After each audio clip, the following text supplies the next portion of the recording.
नाही, रोहित पवार जे त्यांची जी मागणी आहे त्या मागणीच्या अनुषंगानं सरकारनं आणि पोलिसांनी योग्य ते उत्तर द्यावं. कोणाची तक्रार दाखल करून न घेणं हे काही योग्य नाही. मूळ विषय हा आहे की अपघात झाला आणि त्यामध्ये मृत्यू झाला, उपमुख्यमंत्र्यांचा झाला, इतर लोकांचा झाला. रस्त्याने चालताना जर कोणाला धक्का लागला तर त्याचा गुन्हा दाखल होतो. जर रस्त्यामध्ये ऍक्सिडेंटमध्ये कोणाचा मृत्यू झाला तर तिथे देखील गुन्हे दाखल होतात. या प्रकरणामध्ये गुन्हे दाखल का होत नाही या संदर्भात सरकारने सांगावं. आणि एवढ्या मोठ्या माणसाचा मृत्यू होत असताना त्यामध्ये तपास जो आहे हा झाला पाहिजे. आणि साध्या अपघातात जर गुन्हे दाखल होतात तर या अपघातामध्ये गुन्हे दाखल का झालेले नाही या प्रश्नाचं उत्तर सरकारने द्यावं. सर, भारतीय जनता पार्टीकडून वारंवार सांगितलं जातंय की संवेदनशील सरकार आहे, कुठेतरी संवेदनशीलता दिसते. नाही, तो त्यांचा दावा जो आहे तो फोल आहे.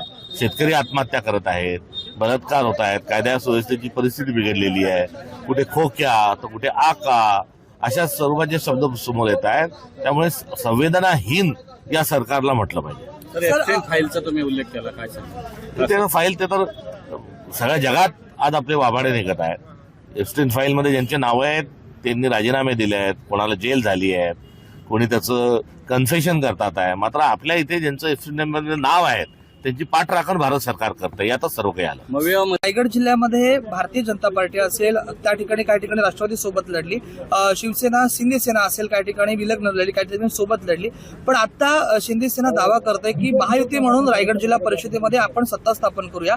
मात्र त्याला कुठेतरी राष्ट्रवादी काँग्रेस पक्षाचा विरोध होता आणि राष्ट्रवादी काँग्रेस पक्ष गँग ऑफ ट्रिपल इंजिन सरकार आहे. हे सत्तेसाठी एकत्र आलेले लोक आहेत, हे सत्तेसाठी आसुसलेले आहेत. यांचे वाद मुंबईतही सुरू आहेत आणि महाराष्ट्रभर सुरू आहेत. थँक्यू.